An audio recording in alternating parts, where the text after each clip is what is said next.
Porkins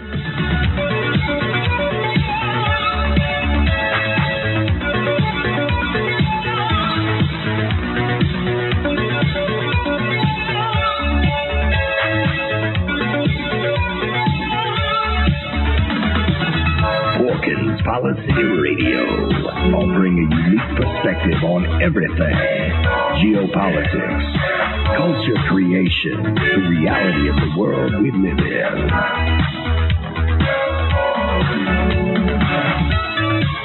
Coming to you live from New York City, your host, Pierce Redmond.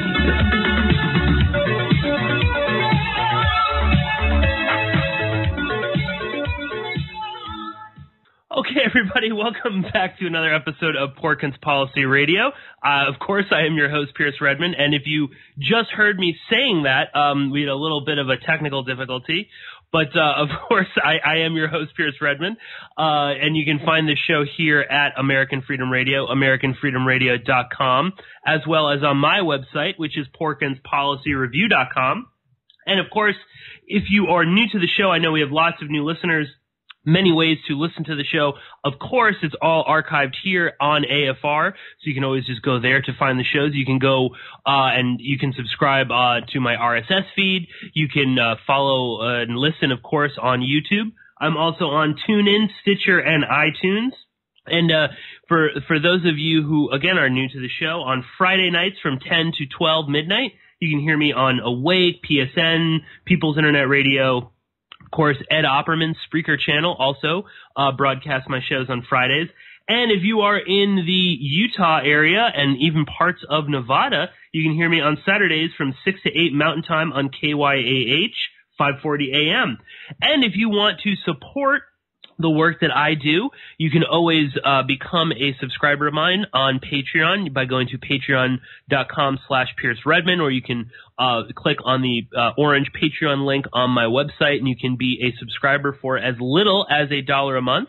That, of course, gets you access to the bonus podcast. And true to form, I will be releasing the this month's bonus podcast with just under the official February banner. So it will be out in February, although it will probably be out tomorrow, the last day in February. But that seems to become a ritual of mine. But I will be talking with Kevin Gostola of Shadowproof.com. He's going to be giving us some updates. He's down in Augusta, Georgia right now for the Reality Winner trial. So we're going to have a full update from Kevin on what's going on. There's a very important motion right now to suppress Reality Winner's so-called confession that she gave to the FBI agent. So there'll be lots to talk about with that. And of course, if you really, really want to support my work, then I highly encourage everyone to go to AmericanFreedomRadio.com and become a subscriber. Donate, give a little bit of money. It's every little bit helps. And there are, of course, you can click on the donate button on AFR. You can also find links to donate to AFR on my website as well. And AFR also has a Patreon. So lots of ways to support me and all the stuff that I do. But enough of me babbling on. We are joined by our very good friend, Brian Heiss, of course, the man behind OJSimpson.co. Brian has been on the show many, many times, and I'm glad to have Brian on today because we're going to be covering a wide variety of topics. We're going to be kind of bouncing around and stuff, so I hope the listeners enjoy that. But Brian, how are you? Pierce, I got to say, I'm a little sad today because, a guy had an opportunity to end 15 years of jokes and 15 years of women avoiding him, be a hero to everyone with the same name by restoring dignity to the name Scott Peterson. And what did he do with that opportunity? He waited outside as Coral Springs officers Joel Rifkin and David Berkowitz arrived on the scene and entered the school. What is that in reference to? I think you caught me off guard. Scott Peterson was the name of the Florida security guard that waited outside, and he's also the man that killed Lacey and Little Connor Peterson. Okay, yes, I knew the name sounded familiar, but I wasn't. I was thinking, I think, of the murderer, not guard. Think of all the women that probably avoided this guy after they saw his name's Scott Peterson. Oh, It's like that episode of Seinfeld where Elaine dated Joel Riskin. Yes. Right, not the murderer, but just Elaine. The other Joel Riskin. Yeah, adopted, right, at a young age. Wasn't that one of the things Kramer had a problem with?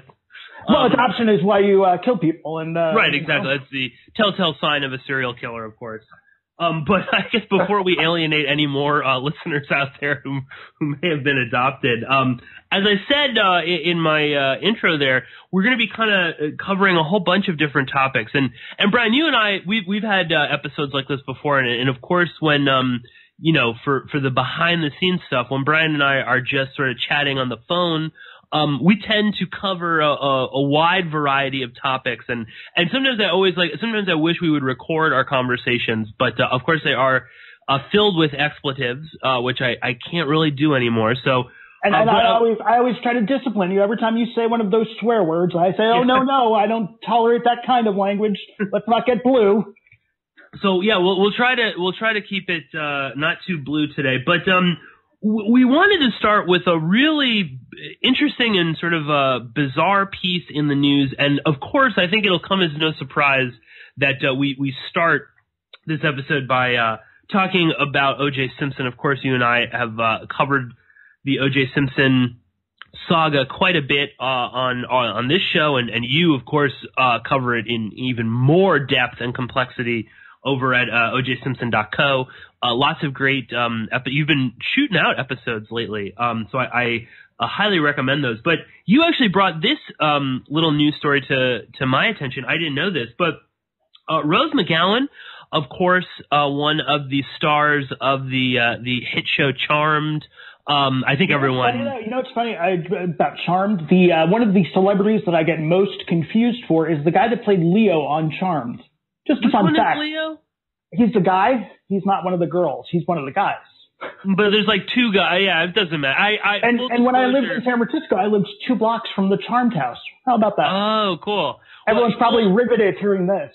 Yeah, well, I'm sure they'll be riveted by this bit of information. But I've actually seen almost like every episode of Charmed because that was my sister Emma's one of her favorite shows when she was a little girl. And I inevitably had to watch every. I remember when Shannon Doherty was on the show. Alyssa Milano, Rose McGowan, and the other one who always gets Piper is her name, her character. She always gets overlooked. But I've seen like every episode of Charmed. So you remember Rose McGowan's boyfriend? Oh yeah, that's Leo. Oh okay, there we go. So, for me, Rose McGowan has always sort of been like a staple in, it was just something I always knew of her. I always sort of followed her career. Well, if anyone knows anything about you, it's that you did love the WB network. Oh, I still do. I still, I don't know if you've been paying attention, Brian, but, my favorite show right now is Riverdale, which is on I guess it's not really the WB anymore. It's not UPN either. It's My Network TV. No, it's not even My Network TV. It's I don't know what it's called. Yeah, I know this is so terrible. I should know. I mean, it's WPIX here in New York. But anyway, Riverdale is on the Channel 11, the former WB network, which I can't remember off the top of my head. Which is a great show. I definitely recommend it for the listeners out there. It's I talked about it once on the show with my sister, but it's sort of like a reimagining of Archie, the comics. Yeah. If Archie had to deal with like heroin dealers and murders and sexual assault, and it really is a fabulous show. It's really well acted. And it's on the CW for folks. CW, there we go. CW. Of course, yeah. Just plug in the CW if they want to pick up this radio show or anything. I'd love to do that. Or any cast members of Riverdale listening, please contact me. But anyway, we'll try and get back on track. We'll try and get back on track here. So Rose McGowan, obviously, she in many ways kind of kickstarted much of the MeToo movement. People will remember back. Rose McGowan was, I believe, the first person to kind of come out and talk about Harvey Weinstein and the abuse that she suffered under him, how, he plagued her career. And we were talking a while back about this. And, I have some issues with the way Rose McGowan is kind of handled herself since then, and she's sort of been attacking she's been attacking Alyssa Milano and a lot of other people that I believe are probably her allies. But, I think Rose McGowan is trying to kind of get her life back on track, and it's a lot of pressure for someone to be the public face of anything, and especially in the world of social media, where you have the ability, because like when we were kids, we had to write a letter out if we wanted to contact a celebrity. You could write a letter and put it in the mail and send it, and now you can just instantly tweet to someone immediately. As you're watching the movie, you can say, "Oh, this movie stinks because so and so is awful." Yeah. So it's just got to be awful to operate in that kind of prism and to be the public face of what's become such a huge movement. Oh, it's a ton of pressure, and there's a lot of expectations about that. But Rose McGowan is a fascinating person. I mean, obviously, people that don't know, she grew up in the Children of God cult, which is now known as the Family International, which is a very disturbing, basically pedophilia sex cult that several famous Hollywood stars were involved with. The person probably most well known, River Phoenix, Joaquin Phoenix, and Summer Phoenix, all grew up within the Children of God. The original guitarist for Fleetwood Mac was a member of the Children of God cult, and there were some famous murders in the Children of God cult. The murder of the founder, the founder, and of one of the main abusers was at the hands of one of the I believe his name is, I can't remember what his first name is. Berg is his last name. He was the founder of the cult, and his adopted son, who he abused and who he had abused by others. Yeah. He eventually went and murdered him and some others. And if people want to their credit, in the I think it's a Vogue article that we're talking about, they mention all of this. Yes, they do a pretty good job of giving the backstory about the cult and the pedophilia and the murder. So I was surprised. I remember being surprised reading that article for the first time. Well, actually, it wasn't Vogue. It was Cosmopolitan. Okay. At least that's a link that you sent me. And especially, for a Cosmo article, it is quite in depth. But aside from that, I think a lot of people knew about Rose McGowan's. She's spoken about the Children of God. She's spoken about, there was some other. This is all in reference to her new book. It just came out, and there are, so I think there were 11 things you didn't know about Rose McGowan. The most interesting of all of these is that Rose McGowan, in her youth, I believe when she was about 17 or 18, she was dating Brett Cantor, who anyone out there in the OJ research community will, I hope, will have that will have pricked their interest a little bit. Brett Cantor was a A&R music rep who also owned the Dragonfly nightclub, and Brett Cantor was killed in a very similar fashion to how Nicole Simpson and Ron Goldman were murdered. And he was killed about a year before at his apartment. And again, anyone not aware, the Dragonfly nightclub is a nightclub that Ronald Goldman frequented, that he did promotion for. Yeah. Brett Cantor and Goldman were, by all accounts, good friends, and Brett Cantor is the sort of the first in this sort of strange string of murders that were going on in Brentwood. So we have Brett Cantor killed in almost an identical fashion to Nicole and Ronald, and then we should mention that there's also documentation that Nicole Simpson frequented the Dragonfly. Oh yeah, and most likely knew Brett Cantor. Then Ron and Nicole are murdered, and then shortly thereafter, Michael Nigg is murdered his throat is slit from ear to ear, very similar to Nicole Simpson's murder. Michael Nigg was shot. Oh, was he? I thought he was stabbed. No, Cantor was stabbed. Okay.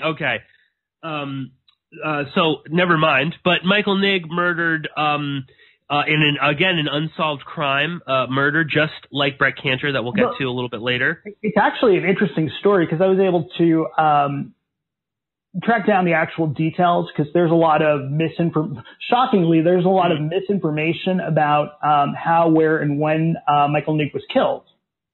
So, I did my due diligence and looked at it pretty closely, and he was killed in the Fairfax district of Los Angeles, which is actually a decent area of Los Angeles. It's right across from Studio City, where CBS is located. Mm-hmm. And Michael Nigg and his girlfriend were going to dinner, and they parked in a parking lot, like a public parking lot, no tickets or anything. Michael, upon exiting the vehicle, he was approached by two armed men who demanded money. After Michael refused to give the men his wallet, he was shot in the head.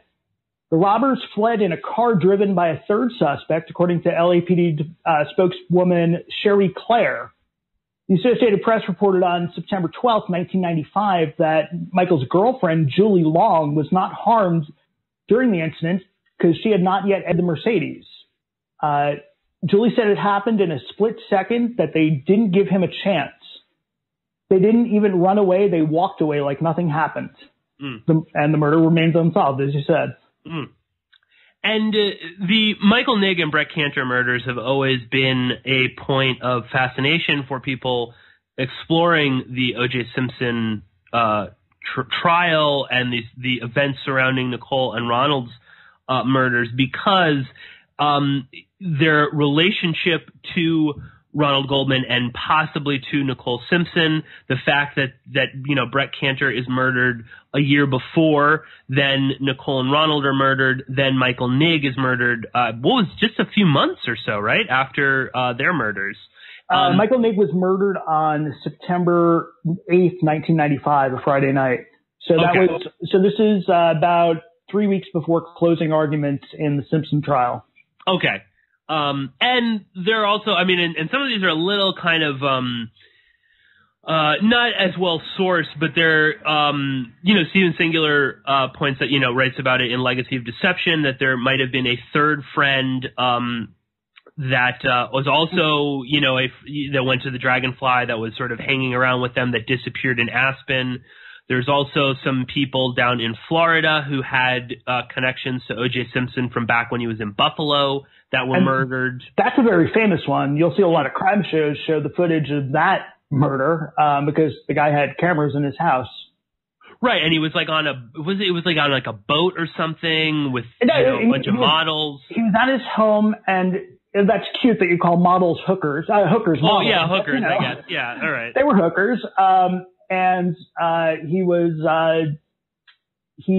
up looking like Swiss cheese. They shot that place up like big time. And you can the footage is online. The name escapes me. You would know the name, right?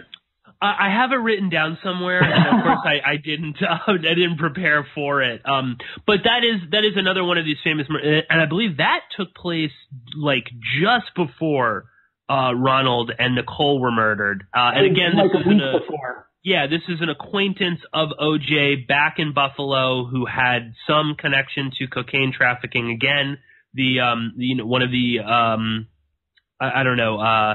threads that sort of runs throughout all of this.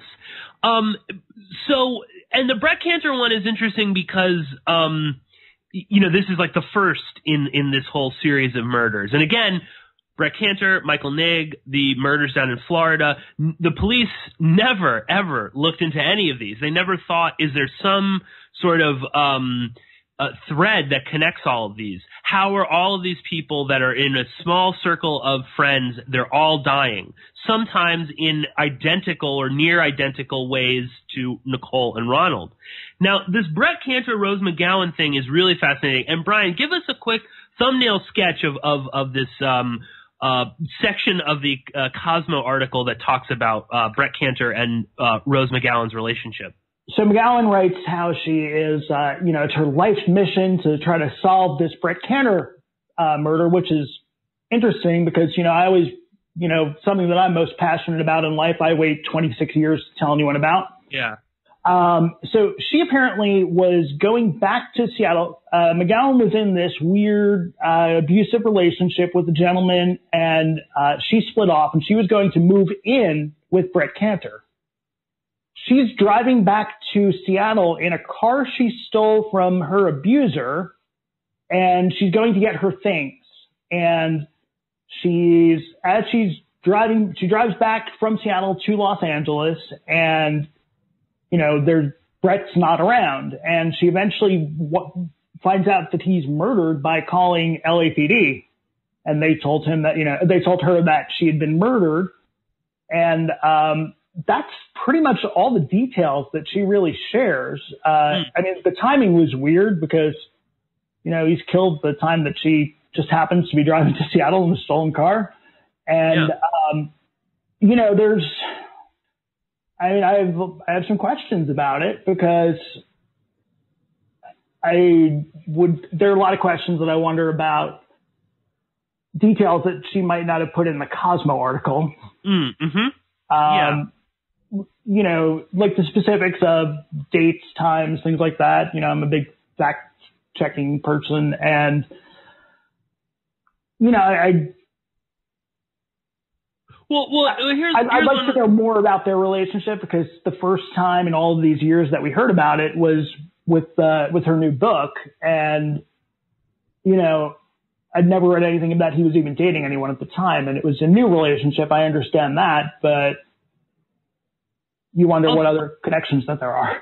Well, the way at least it's sort of described in the article and the way that she talks about it, I mean, it seems as if they were fairly close, you know, that they were in love. You might even posit.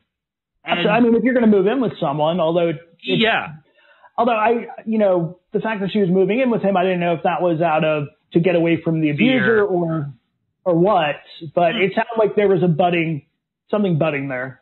Yeah, and you know, this is a quote from her that's featured when she was interviewed by Cosmopolitan, and she's talking about, you know, how much this means to her and Brett and whatever. Quote, "This case is still unsolved, but I have been trying for years to remedy that," end quote. Which, of course, when we were talking about it, you've been trying to remedy this, and you've only now just mentioned it. You know, surely someone of her fame, if she really wanted to get into this, she probably could have done that. And I'm not disregarding what she's saying, but I kind of doubt that she's really been trying to remedy it for years. And again, if it's really her passion, I would hate to see what her other passions are, because they don't seem really to be big parts of her life. Yeah. And again, I mean, I don't know, you know, there's not too much more we can say on this, but I will say. But, you know, that being said, I wish her all of the luck, and I hope that she does undertake this mission to get a resolution to that murder. I would love to know who did this or people involved. I mean, if for some reason the LAPD reopened this, I mean, that would be a goldmine for people like you and I. In trying to understand what ultimately transpired, at Nicole Simpson's house, because there's no doubt that Brett Cantor's murder is connected in some way to this. And again, there's also the question of if they were dating, if she was going to the Dragonfly nightclub, did she know Ronald Goldman? How has she never spoken about this before? Did she know about their possible drug dealing, about this possibility that, you know, Ronald Goldman was trying to open up his own nightclub, restaurant? Well, I mean, that's the possibility that he was trying to open up a restaurant, nightclub. That's confirmed. That's Fred Goldman in the book. His name is Ron, is very upfront, and a lot of red flags in this passage, because Goldman writes about how when they were removing stuff from Ronald's apartment, they found blueprints for this restaurant that Ron always wanted to open, which struck me as weird, having a lot of friends who are architects and knowing how expensive blueprints are. And Fred used the word blueprints, and knowing that Ron had recently declared bankruptcy, it was somewhat odd, because the odds of any bank giving someone who had just declared personal bankruptcy financing to or a loan to open a restaurant seemed pretty astronomical. Oh, and what, you know, what I was referring to there was, I mean, did Rose McGowan know where Ron got the money for this? You know, was she ever around when maybe he was talking about this with Brett Cantor? I mean, this is the really crazy thing is, yet again, Now, at the time, Rose McGowan was not a famous actress at all. I think she had maybe she was like an extra or something, but certainly her acting career had not taken off. She was not an actor that, like now everybody knows about. But I mean, what was she, a couple of years out of the cult? A couple of years out I of believe the so, yeah. I think she was away? 18, maybe 19. But still, it's like, of all the people, of all the gin joints, it's another kind of celebrity person, another famous person connected to this series of unsolved murders. And the real thing for me is just that she's sort of kept this secret for so long. And someone of Rose McGowan's stature, if she so chooses to, I think she probably could make some headway on this. So, that'll be really interesting. But again, too, what fascinates me... She's not the only one keeping secrets about relationships with murder victims. Who else? Kim Goldman. Oh, yeah, well, of course, obviously, yeah. The animal? No, right? Michael Nigg. Kim Goldman dated Michael Nigg. Oh, that's right. Yes. And that was and it's actually revealed in... I thank Daniel Petrocelli and his firm for doing such a crap job in proofreading the transcripts before they released them publicly of the civil trial depositions, because there were certain things that were supposed to be redacted that they totally didn't redact every instance of. And one of those happens to be parts of Kim Goldman's deposition where she's asked about name deleted. And name deleted is a person that, and this is kind of weird. Name deleted is a person that, according to her testimony, she met in Santa Barbara, and she knows now that he was friends with Ron, but not at the same time that she knew him. She met him in Santa Barbara in 1992 on a blind date. They went out 6 times together, and while Kim Goldman denies that she was dating him, it seems like that they might have been. When you don't have a blind date with someone and then go out with them 6 more times, if there's not a quote unquote relationship there, I mean, that's dating. Mm-hmm. You can only go out on a blind date with someone once. Yeah. So Kim Goldman testified that Michael Nigg was working at a restaurant in Santa Barbara. Sometime in 1992, Michael Nigg moved to Los Angeles, and Kim Goldman never saw him in Los Angeles. Michael Nigg did not meet Ron through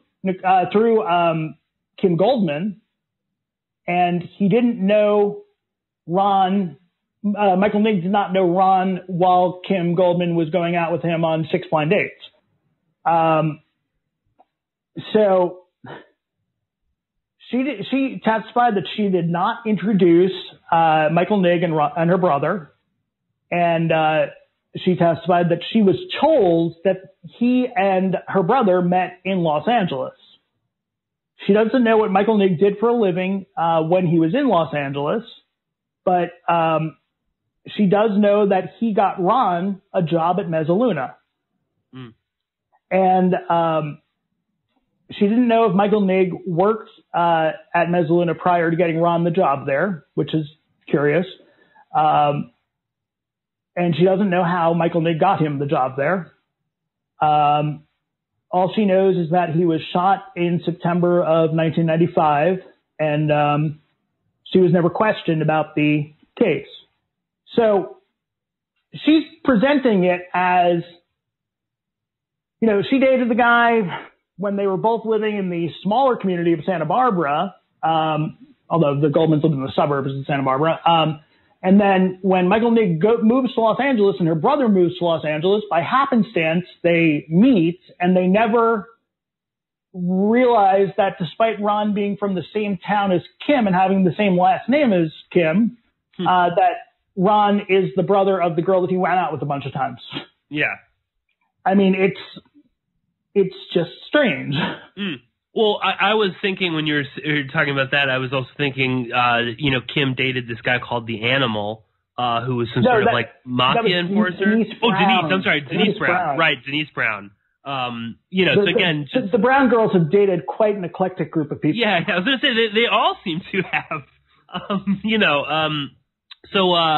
yes, of course, Denise Brown. And I believe I might be wrong on this, and then we can move on to our next topic. But the animal, this mafioso, he was also connected to Joey Ippolito as well, I believe. Yeah, who's another interesting cocaine trafficker that seems to be on. Excuse me, I like to refer to him as the man who got Al Cowlings off of crack. Yes, exactly, right, yeah, and then Al Cowlings, of course, was Joey Ippolito's bodyguard, I guess, protecting him from other. Coke and crack dealers. Wouldn't you want to protect the man that got you off of crack? Yeah, exactly. And of course, for people that maybe are new to this or whatever, and I always sort of talk about this, but Joey Ippolito was also escaped from prison like a few days before the murders took place. But that's a rabbit hole. In the archives, you can also listen to how an episode where we discussed how Joey Ippolito also raced cigarette speedboats and docked his boat on Turnberry Island. Right, which is the island that OJ might have been fleeing to during the Bronco chase. Yeah, missed the boat that he was possibly going to. It was chartered to go to Turnberry Island. At least that's what Chris Darden believes. And he went and he was sent to the Bahamas and southern Florida to investigate it. So it was if people want to check that, this is an older episode. We'll link up to that because there's also the whole Donald Soffer connection with all of that. But who owns Turnberry Island? Who owns Turnberry Island? Yes, exactly. No, the fact again that Ippolito used to go to Turnberry Island, OJ might have been going to Turnberry Island. Again, we've talked about this many times before, but the Rose McGowan thing is just like yet another kind of crazy layer to all of this. So if Rose McGowan is listening, I hope that you do pursue the murder of Brett Cantor, because if for nothing else than to finally lay to rest who murdered this man, but also because I think it's an interesting piece of the puzzle that needs to be kind of filled in. And you have to wonder if she was there, if she had gotten back from Seattle already, would she have been killed too? Oh yeah, absolutely. Well, yeah. She talks about in the article. She was literally calling him. At the same time that he was being murdered. I just feel for her because, she's lost everything. She has this, what seems like a salvation or at least a good foundation for a new start. And then that's literally snuffed out. Yeah. As she's making that transition. Give her a lot of credit for how much she's overcome and how the strength of her character and having the ability to overcome this, because I don't think most people could. No. Yeah, and again, I think people that are kind of criticizing her for some of the comments and stuff that she's made, need to kind of put, her whole life into perspective. That happens with every movement where once it gets big enough that the infighting starts. For sure. And moving on to our another topic that is actually in a lot of ways directly related to the MeToo movement and specifically to Harvey Weinstein is the blind items in Crazy Days and Nights, which is an amazing website, which, Brian, you got me addicted to a few weeks ago, or maybe it was a month ago. CrazyDaysandNights.net. It's run by Enty Lawyer. If you look him up on Twitter, Enty, E-N-T-Y Lawyer. So just a little backstory. Enty is a entertainment lawyer who has been a lawyer for years. His site goes back years and years. And I always enjoy mindless gossip in my downtime when I'm not focusing on work or I'm not focusing on other stuff. It's just a fun, nice release. And what I found is in reading the different blogs and stuff, I found that this guy seemed to have a pretty high batting average in terms of stuff that you would read on Enty's site, a year before it comes out in the news or it's revealed by the gossip rags. And that always stood out to me because you know, you don't see that often. And I've mentioned to you, I often wonder if, I guess the best example is Bruce Caitlyn Jenner. I mean, Enty was posting about that way before even the rumors started to be reported by sites like TMZ, when they started to leak it out to the press when Bruce Jenner was undergoing his transition to become Caitlyn. But I mean, that was a good year, at least a year before, if not more, that it was being thrown out there on Enty's site. And stuff like that led me to wonder if, you know, fixers and PR folks use Enty's site as a way to inject something shocking in many ways, shocking often, into the conversation. So it starts out because you get to see how people respond right away to it, and they can tweak how they're going to roll out something based on that. And we should also point out, I mean, the you know, Caitlyn Jenner thing, but you know, there's some other, Weinstein is a great example. Weinstein but I think everyone knew that Weinstein was a creep, but Enty was writing about this well before. With specific names tied to it, that turned out to be true. Way before MeToo was even known. Oh, and there's also, I mean, this is not nearly as impactful, but I mean, Brad Pitt and Angelina Jolie's divorce was, you know, Enty talked about this well before that happened. The Harvey Weinstein stuff. There are also lots of actors, directors, movie people in Hollywood that frequent the Enty comment sections. There's a famous person. It is most likely Robert Downey Jr., who wrote some very interesting comments on Enty's on a post to an Enty blind item talking about Kirk Douglas raping Natalie Wood. And that got picked up by Gawker, and then eventually other things. I mean, people like the great Mark Ebner, wonderful investigative journalist. He, said, you know, he believes Enty. He, you know, he says that this has been an industry thing for many, many, many years. People always sort of go to that website. AJ Benza has been recently obsessed with him. And one of the most recent things, well, a few months ago now, but one of the things that surprised me that he put out there a few weeks before it came out publicly was that Bryan Singer was being knocked out as director of the Freddie Mercury biopic with the kid from that show on USA Network. Mr. Robot. Mr. Robot, yeah. I like him. He's cute. Yeah. Rami Malek. Yeah. Big fan.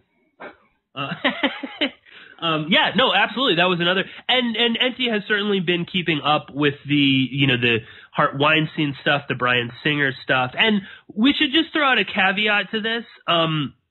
There is just some mindless gossip that is fun if you want, it's, there's one, I don't know if you saw this, you probably ignored it, but Britney Spears? No, it's like, I can't remember which one if it's, one of the Kardashian, the younger ones. Tyga? No. It's about who are the two stupid younger sisters? Kendall and Kylie. Kendall and Kylie. I can't remember which one it is. I did the one with the huge breasts is supposedly likes to snort heroin as well. That was one of so those are just sort of the silly things, and then there's just some silly gossipy stuff. But in there are some really important kind of stories like the Weinstein stuff, Bryan Singer, and as we're about to get to, Jeffrey Epstein. But we should throw out the caveat too that not everything on there I really truly believe. And you shouldn't. There are obviously some stuff thrown in there that is just not to be believed. And I think that you can pretty much pick, if you have any sense of whatever, you can pretty much see those from a mile away. Oh, and we should also point out that he does reveals often. So when he puts something as a blind item, eventually that'll come out as a reveal. Yes. And And so basically, we'll get to what Enty has been writing about. But there have been several very interesting blind items talking about Jeffrey Epstein. And by the way, the first Jeffrey Epstein blind item that I was able to find on that site was 2012. Yeah, exactly. No, and yeah, it was about the butler selling his notebook and getting 3 years in prison. Is that right? Yeah, Alfredo Rodriguez, I believe, is his name. Yeah, he never went to jail because he died before he could go to jail. But when that happens. Yeah, but yes, Enty reported on that again before that. I believe before that really became official. I mean that was in doing after we talked and doing a little research yesterday. I was curious to see if he was a leader in an early adopter of the Epstein thing, or if it's something that he just started writing about after it became a bigger thing during the recent election. And I was surprised to find out that no, he had been writing about this guy since 2012. Mm. So that was a good indicator that, to me, in my mind, that boosts up the credibility of the more recent stuff. Absolutely, and like I said, but we should point out that in the comment section these days, I guess someone in one of those crazy right-wing douche Pizzagate dummies found out that Enty is a thing, and they've been trolling the comments. So yeah, oh, definitely. That's annoying. And I mean there are. Anytime someone brings up in the comment sections, Trump's connection to Epstein, it gets poo-pooed by many of the commenters, and they don't want to hear that, and there's nothing to it, and blah blah blah. Yeah, because the people are posting the same comment on every right, exactly. Oh yeah, absolutely. But as I said, there were some interesting blind. I mean, the most interesting one is that we'll link up to in the show notes, and this is something that again has not been reported anywhere else. So if this does get picked up by, either the Daily Mail or something or any publication. And by the way, I have no idea what you're going to say right now. Oh, well, this is the one, I think you sent it to me. It was from January 16th, 2018, and it talks about Jeffrey Epstein flying a bunch of porn stars, some of which were underage, for orgies down on his island. Technically, you couldn't be a porn star if you were underage. Underage there are exceptions. Like Brett Corrigan is an exception. He was 16, and that was there was a trial about that. To be fair, he talks about there were porn stars who brought underage girls with them to these orgies. And Enty, I believe he just sort of describes it as, Epstein just laughing it up at these orgies while people from around the world were, quote, making deals. And then let me ask you a few questions about his island. I'm sorry to interrupt. Where is his island? Little St. James. It's in the Virgin Islands. And who is how ironic, who's the jurisdiction? What kind of legal jurisdiction would have, who would have jurisdiction over that island? The Virgin Islands. They are not. They're not part of the U.S. I mean, that is why Epstein operates this island, is because it's sort of out of the jurisdiction of the United States. And he's also bribed and paid off the prime minister and the prime minister's wife for many years. If something happened to a person on that island and they wanted to report that to the local authorities, would they have to take a boat, a plane to do that? Oh, yeah. From his island? Yeah, for sure. Okay. There's no bridge or anything. And how would that be handled? I mean, although it's, a part of that country, does that island, is accessible to law enforcement? Are there do they even check in with the island on their patrols? Oh, no. Okay. Not that I know of, but I'm just trying to create a foundation in case folks are new to it. Oh yeah, I mean, I think all the listeners are fairly familiar with Little St. James. So essentially, his island is almost autonomous. Oh yeah, absolutely. Do the workers live on the island? I believe there. I mean, there must be some staff. I mean, it's a fairly large, island. I mean, yeah, I would assume so. I think, technically speaking, it is part of the United States Virgin Islands. So I believe the U.S. has some kind of like jurisdiction over it. I think, like, technically speaking. I'll ask a simple question. When you arrive in the country that the island is part of, do you need a passport or to get there? I would assume so. Although I don't know enough to really kind of speak to that. My understanding though is that, I mean, he has made huge donations to the local government there, which again have raised eyebrows for many, because it seems as if he's sort of paying people off. The reason I asked the passport question was to determine if it was considered, because if you didn't need a passport, it would be. There's a lot more influence the U.S. laws could have on issues such as, sexual assault or whatnot.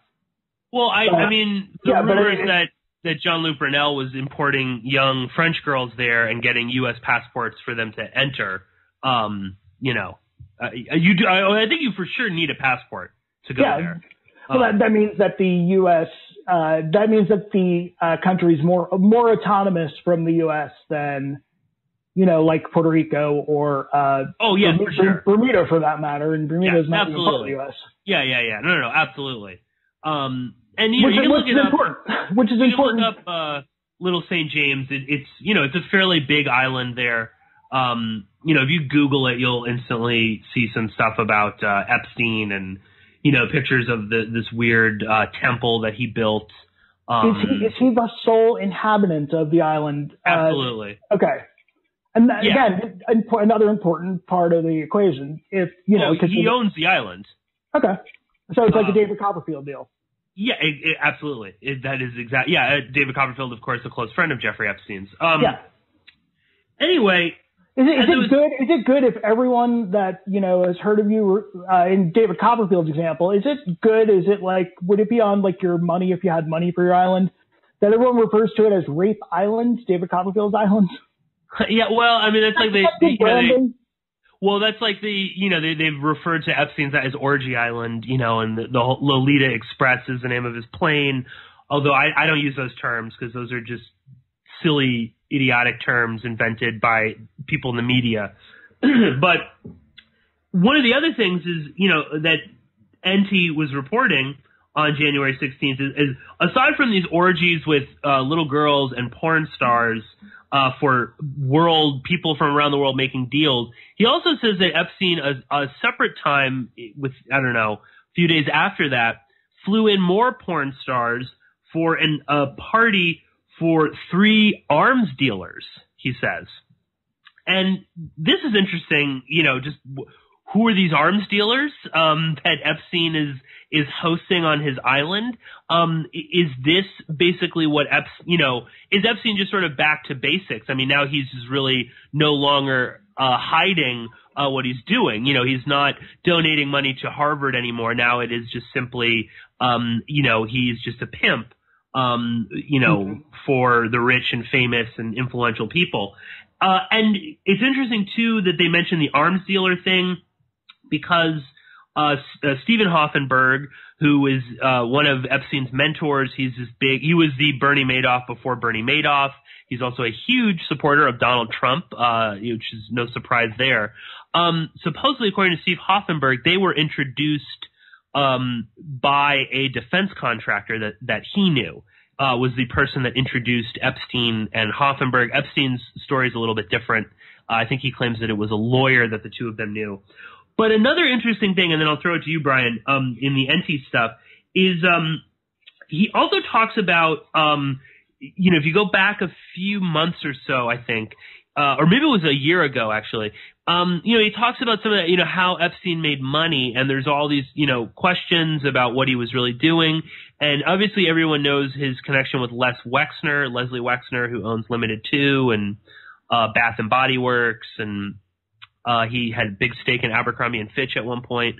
And he insinuates, Enty does, that Epstein swindled a lot of people out of a lot of money, and he refers to them as, hardworking, regular people, which is true. When he was with Hoffenberg, their big Ponzi scheme, they were tripping, they were tricking little old ladies. This wasn't like a big, along with some very, rich people. You don't get a house as big as he has in New York City without screwing people.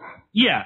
And Enty insinuates or claims that Wexner was one of the people that was swindled, but that Epstein got him all of his money back. And that's how they developed this relationship. And ever since then, Wexner has always defended Epstein. And obviously he brought Epstein in, and Epstein is supposedly his money manager. But if you listen to old interviews, or read rather, old interviews with Epstein, he talks about not so much managing people's money, but ensuring that they don't lose their money. Or that, nothing happens to their money. That they keep their money. That's one of the terms that Epstein uses a lot. So again, it kind of allusions to blackmail and things like that. And, I guess. But as far as keeping their money, that's what you do. If you're trying to scam people out of money, you give them assurances that they'll be able to keep it. Well, absolutely. And that's you're looking out for their best interest. Yeah, exactly. And that's the thing. Epstein is not really, he's not managing people's money. He's just making sure that, he doesn't expose them so that they don't lose their money. But, my question to you. I'd imagine if you ran a place like he runs, I'd imagine that you have a lot of dirt on people that, you can use to get whatever you want from them. Oh, absolutely. Yeah, for sure.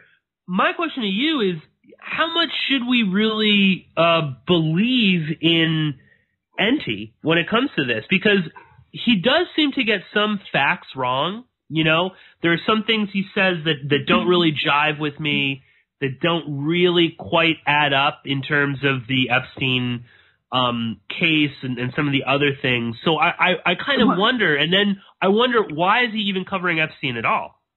Well, I think that, plausible deniability would be a good reason that you'd have some facts wrong. You make it really obvious that it's this, and then you throw something that's just totally off base into it. That's generally how gossip folks write blind items, that they try to throw you off track because, you want to be legally correct in it. And since he's never revealed the specific names of this, he can really give a roadmap to the information without, with a few false leads in there, without putting himself in legal jeopardy, in a sense. And, just the fun of blind items is, it's got deception in there. Right. I would say that I really didn't know the answer to how much credibility you should give it. I really take most things there with a grain of salt. I'm usually more surprised when it comes out in the mainstream that something that I heard about a couple of years ago came to fruition. But the fact that he's been writing about this guy for 6 years now, when he only came to light in 2014? Is that right? When did Epstein, when did he become a thing? Oh yeah, 2014. That was when, so everyone. That's 2 years before. Yeah. That to me is important, as far as giving credibility, because that means that there was, before this guy was even really known, that he had someone feeding him information. Yeah, and we're at the break right now, but we will be continuing with Brian Heiss. I think we'll talk a little bit more about this, and then we'll move on, maybe do some serial killers and other interesting stuff. So please stay tuned. Great serial killer stories.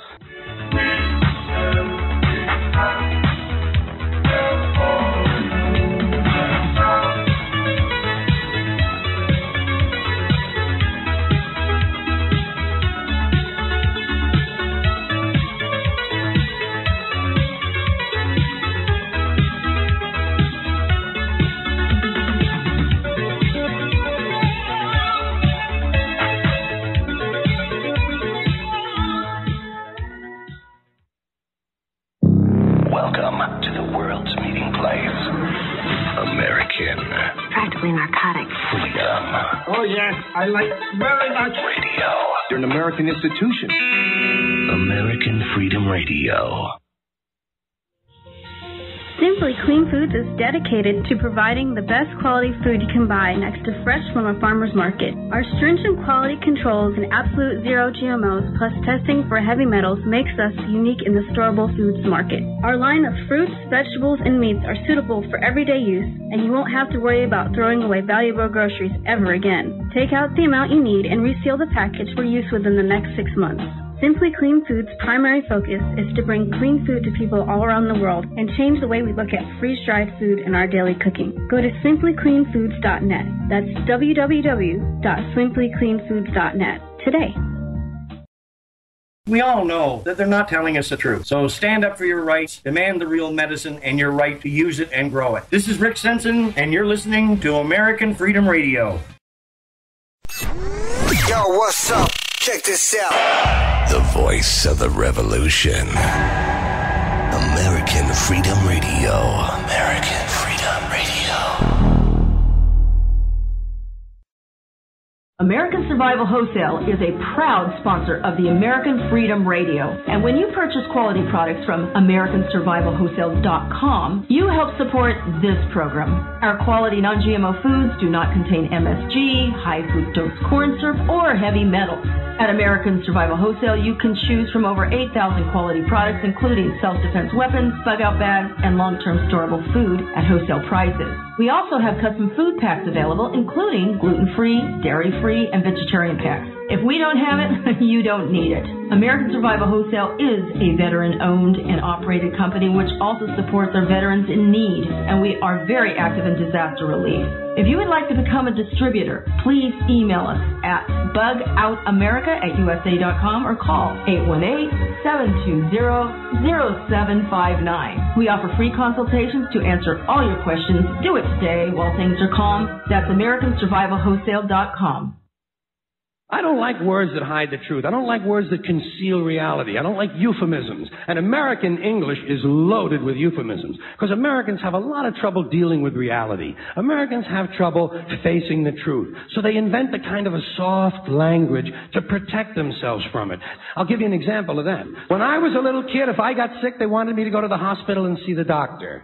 Now they want me to go to a health maintenance organization. Smug, greedy, well-fed white people have invented a language to conceal their sins. It's as simple as that. The CIA doesn't kill anybody anymore. They neutralize people. The government doesn't lie. It engages in disinformation. Israeli murderers are called commandos. Arab commandos are called terrorists. Contra killers are called freedom fighters. Well, if crime fighters fight crime and firefighters fight fire, what do freedom fighters fight? They never mention that part of it to us, do they? Never mention that part of it. You're listening to AmericanFreedomRadio.com, the network who perseveres in delivering intelligent debate, constructive dialogue with true independence. The freedom to broadcast the truth is not free at all. So what is American Freedom Radio worth to you? The empowering information with fun, honest and pure integrity behind it provides an example to follow. Friendships to flourish with the moral altruism that pulls no punches. The hosts sacrifice and show remarkable discipline in their duty to deliver quality radio in service to the community with strength, wisdom, and loyalty. The founders of AFR wish to thank you personally for sharing your views and insights to make the best radio and alternative media. Now it's time for you to give something back and play a vital role in the future of America. Be as generous with us as we've been with you. Click on the donate banner at AmericanFreedomRadio.com or volunteer by emailing AmericanFreedomRadio.com. Vaccine, psychotropic drugs, and artillery batteries not included. Launch sequence initiated. We're now in the approach phase. Everything looking good. Control the all out. Control is good. 5. Rocket copy. 3. 2. 1. Engage.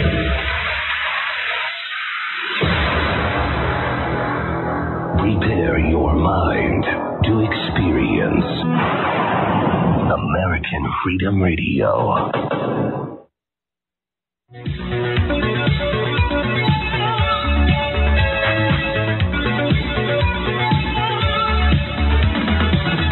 Porkins Policy Radio. offering a unique perspective on everything. Geopolitics, culture creation, the reality of the world we live in.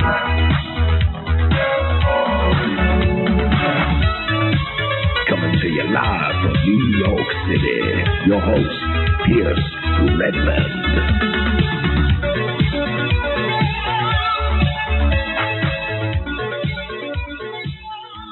Okay, everybody, Pierce Redmond here for Porkins Policy Radio. If you are just joining us right now in the second hour, we have been speaking with our good friend Brian Heiss of OJSimpson.co.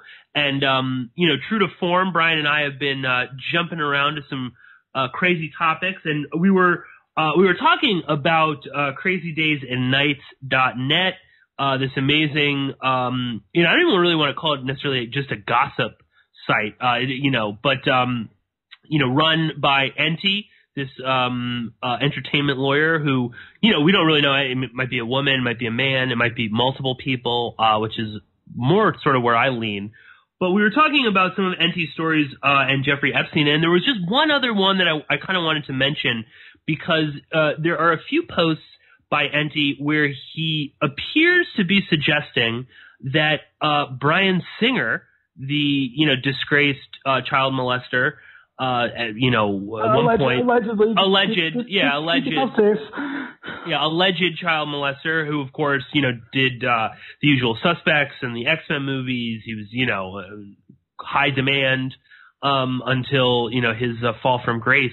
But Enty kind of he is alleging, or that's to be believed, that Bryan Singer has been going down to Jeffrey Epstein's island, and that Epstein is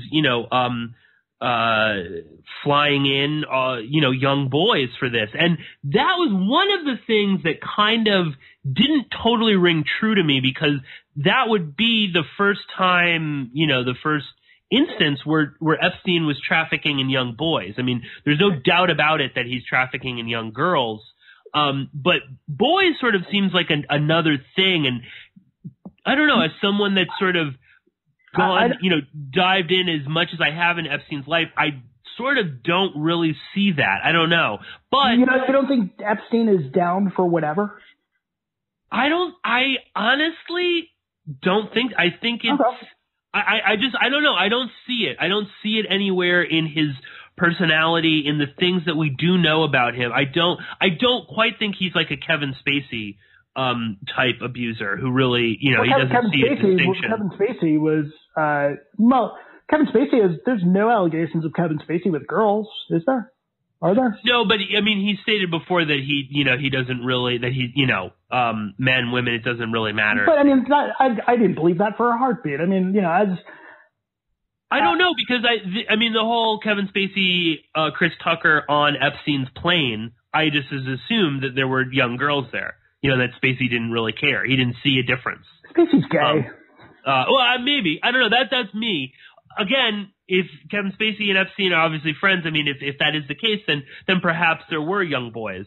But it isn't, the one thing that did kind of, not necessarily ring true, but one of the takeaways I took from that, if Bryan Singer is going down to Epstein's island and stuff, and if Epstein is flying in porn stars and underage girls for arms dealers and other people just doing business, there's a few takeaways from that. One is that obviously he's never going to stop doing this.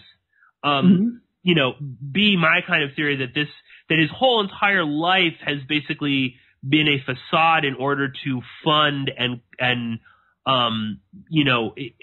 fund his pursuit of pedophilia. Being a money manager and even when he was, in the 80s when he was, he was sort of like this bounty hunter for rich people that had lost their money in financial scandals and swindles. And he, made a bit of a name for himself in the 80s as someone that could get their money back. And he famously did this with a very wealthy Spanish heiress. Here's what I can say, that, and it might lend credence to your theory that the Bryan Singer and the young boys on Epstein's island is probably all hogwash. Because I can tell you with great certainty, that Bryan Singer's behaviors, Bryan Singer is hooking up with, twinks, 18-ish year olds, has not been impacted by the recent controversies. He's still thriving in that category. And I'm certain of that. Well, I'm certain of is, I guess what I'm saying is that he wouldn't need to go to Epstein's Island to facilitate that, or even facilitate hooking up with whomever. Right. He's been able to continue to do hooking up with, and as far as I know, everyone is at least 18, or at least that's the ones I know about. Since the controversies and since the allegations, that has not deterred Singer's sex life. So everyone can just rest assured that Bryan Singer is still having sex. Yeah. Well, maybe if he wanted to go younger, you'd have to go somewhere like Epstein's. The thing, though, that does ring true for me, or that does seem to be accurate, is that Epstein is still doing this. And if anything, he's maybe even doubled down. And, now that it's out there, now that everyone knows what a despicable, reprehensible scumbag he is, he doesn't have to put on these sort of airs of, I'm an intellectual and I give money to Harvard for their, robotics and, all these sort of crazy science things that he's into. He no longer has to do that, and instead is just sort of, running his empire from Little St. James, and is just sort of more open about it. What is shocking? So what you're saying is that as far as attitude goes, his attitude, and I'm not talking about pedophilia with this, his attitude is no different than the President of the United States. Oh yeah, absolutely. I think he's just acting with impunity, and I have all the money in the world, and I'm going to do with it how I see fit. Yeah, which is crazy too, given that there are so many lawsuits still, ongoing involving him. Pretty hard to serve Jeffrey Epstein, isn't it? Well, it was increasingly hard to serve, Maxwell. It's becoming near impossible to serve Sarah Kensington and a couple other people, high-level people within Epstein's. Leslie Groff, I believe, is another one that have had trouble actually physically serving papers to. No, definitely they all have. So, who knows what that really means, and maybe they, again, I would assume with, his buddy Trump in the White House. No, I think it didn't really matter who won, you know what I mean? Yeah. But certainly with someone like Trump, who he has a long-term personal friendship with, I'm sure he feels free to do whatever he wants. And, the whole, this arms dealer thing is interesting. Just again, Trump's close relationship with the arms industry. He's stacked his Pentagon with all sorts of arms manufacturers, military contractors. But isn't that what you have to do regardless of who's president? Isn't that what you have to do as president to satisfy the arms dealers and the people that make missiles, the Raytheons, the Boeings, and all those folks? You need to placate them for sure, and you need to give them contracts, but Trump is certainly the first. There are people within the Pentagon hierarchy that, are just, former Raytheon CEOs. That's unheard of.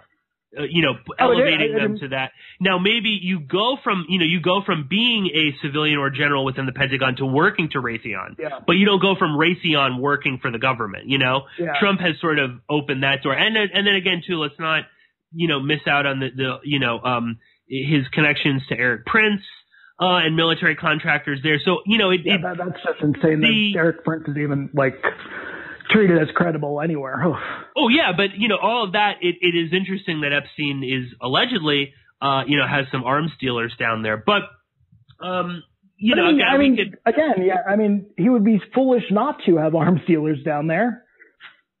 Oh, I guess, yeah. No, of course. It's just I just find it's interesting that is sort of new to me in terms of Epstein's behavior. You need to placate and satisfy certain people to continue to thrive yourself, and I think that Epstein apparently knows who to take care of. Yeah. Don't get me wrong. What he does is reprehensible and it disgusts me, but his strategy, again, it's no different than the jackass in the White House. Well, what's pretty interesting as well is that in Law and Order SVU, there is a episode about Jeffrey Epstein, like 100%. And, all credit to Dick Wolf, who really does, it's ripped from the headlines. In that episode, the Epstein character, whose name is Jordan. Did you say the tagline for the show? Yeah. What's from the headlines? What's his name? I forget it. I think it's Jordan Prince is his name in the episode. Anyway, the Epstein character in that particular episode is an arms dealer. And he gets away. Yeah, and he's an arms dealer. So, I don't know if it's life imitating art or art imitating life or what have you. Yeah. But anyway, moving on, because I promised when we were being played out during the break there that we might get into some serial killer stuff. And a good episode with you wouldn't be complete without talking about a serial killer. So let's talk about Andrew Cunanan. I believe Pierce, can I tell you that Andrew Cunanan is the crime, murder, true crime thing that fascinates me more than anything, blows OJ out of the water. Yeah, and I will say I didn't know that much about him, and I'm sort of learning, bit by bit right now. But it's got celebrity. I mean, you weren't a gay kid in New York growing up in 1997 and a teenager in 1997, and having all of these worlds collide, and I was. Well, explain who Cunanan is and why he is Andrew Cunanan is the subject of the the current edition of American Crime Story, which the first season covered the OJ saga, and the second season is covering the Cunanan. And they're basing the show off of Maureen Orth's book, and it's a fantastic book. Maureen Orth, the widow of Tim Russert, the former host of Meet the Press. And actually, one of my favorite stories that Morris shares in the book, that I don't hear her talk about publicly at all ever, is during the hunt for Andrew Cunanan, at 2 times at 3 in the morning, the phone rang in their Washington, D.C. home, and Tim Russert rolled over and answered it. And it turns out that he hung up on Cunanan 2 times. Really? Yeah, because Cunanan had gotten wind. Cunanan was a mid-20s gay boy, and he lived in San Diego at the time. And Cunanan he was basically a male escort, drug dealer. He did what he had to do to get by. His cover was that he worked in a drug store during the day. And then he would meet these wealthy men, and they would take care of him because he was an somewhat attractive guy. I mean, he wasn't, but I think he kind of looks a little creepy, to be honest. Oh, he certainly looks creepy, but he also, depending on the picture that you look at him, that you see of him, he looks very different in each picture. He can look really nerdy. I've never really seen him look hot, but I mean, he can look, somewhat attractive or well-groomed or whatnot. And he would be taken care of by these men who, they would take care of him because they didn't want to find someone to date. So he would live with them and, take care of their sexual and personal needs. And in April of 1997, Cunanan had been down and out. He had gained weight. He had a serious meth addiction. He was getting more and more heavy into S&M, sadomasochism, sexual fetishes. And the more he spun out of control with the meth, which he was also selling, the more he became unhinged. So 2 of his best friends, Jeff Trail and David Madsen, had moved to Minneapolis, not at the same time, not together. While the show suggests that they were a couple at one time, that is not the case. Jeff Trail was dating a guy who, mind-blowing to me, that Ryan Murphy decided to just delete from history. This guy, John Hackett, who was Jeff Trail's boyfriend at the time, and it was his birthday weekend when Jeff Trail was killed. Ryan Murphy deleted him from the show. which is odd. And then David Mattson, who had dated Andrew for a time. David was actually, at the time of his murder, he was dating someone that I know in D.C., one of the greatest guys that you'll ever meet. The guy that I know in D.C., whose name's not really public.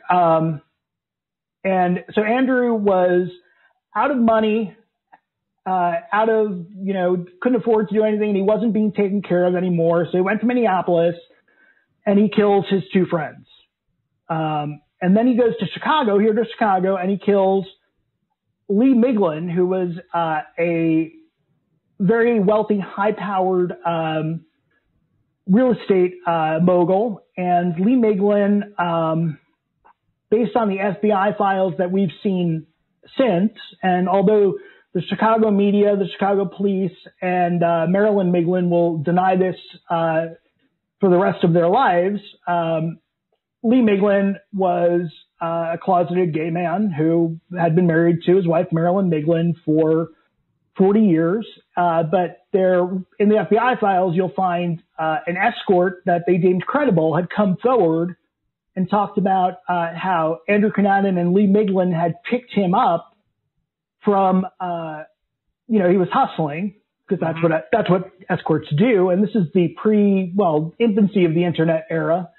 And they took him back to this apartment, and he told them where the apartment was located, and they had a threesome. So basically what the FBI is saying, there's definitely a relationship between the two.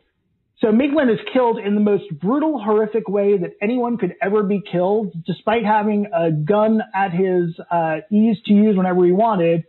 He murders Lee Miglin using gardening tools in the garage of the Miglin's garage was behind their home. It was a separate garage, and they lived in Chicago, I think on Scott Street. And it's one of those, the garage was separate from the home, but if you were to guess whose home the garage belonged to, you would never guess that it belonged to the Miglin's home, because it was like diagonal, which is important because Andrew stayed at the Miglin house overnight. Marilyn Miglin was away. Marilyn Miglin, people would know because she's a famous QVC pitch woman, some skincare product, Marilyn Miglin Cosmetics.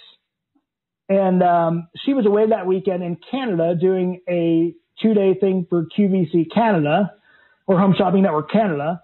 And on that Saturday, Lee Miglin had his assistant, or his secretary, as they called him back in the day, drop off $2,000 cash to his house.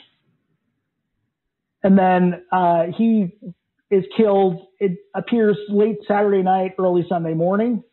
And Andrew steals his Lexus, because at the time he was driving David Mattson's Jeep. David Mattson is one of the guys that he killed in Minnesota.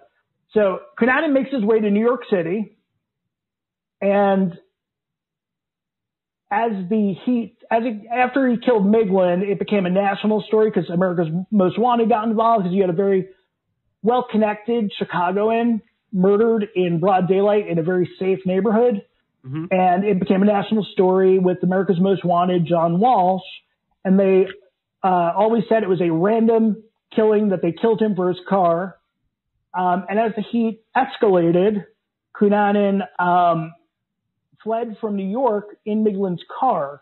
And as he's driving down the New Jersey Turnpike, he's listening, because he was a very egotistical guy. And Andrew was listening to all the news reports about him. And there was a news report from WIP in Philadelphia that Philadelphia police had learned that, and they're close to catching Andrew Cunanan, because they're using the cell phone, the car phone, to triangulate his signal and know where he is. Andrew hears this. He pulls off the road in this town in New Jersey and murders a caretaker of a cemetery for his car, steals his red pickup truck, drives past the police, and the police were all at, that Delaware water gap, where it goes from New Jersey to Delaware? Yep. There were all sorts of police there looking for the Lexus and looking for Cunanan, but he's in this red pickup, has no problem getting right by them, in South Carolina. He steals a license plate from a car in a Walmart parking lot, and he drives down to Florida, where he spends about 2 months hanging out in Miami at this SRO, this single residence occupancy hotel. Well, I use the word hotel very loosely. I mean, it was a crap hole, and on May, was it May or July? In July, I'm comfortable saying in July. In July, he guns down Gianni Versace, and Versace was the designer who people were crediting even before he was murdered for restoring Miami, because he was the first big celebrity to move into Miami, and he moved into one of the most prominent homes in Miami Beach, this mansion that he completely restored, and he was very publicly accessible. And then following Versace, Madonna and other celebrities followed his lead, and Miami became revitalized as a kind of a culture center. Mm-hmm. And a lot of that is credited to Versace even before he was killed. So Cunanan guns down Versace in broad daylight outside of his home. Versace had just gone to get the periodicals, the papers, the magazines that just come out at a newsstand. Which he did every day, right? He would go out and get papers and coffee. He was a fairly not normal, but you know what I mean? He just like anybody else. He was totally accessible. He was,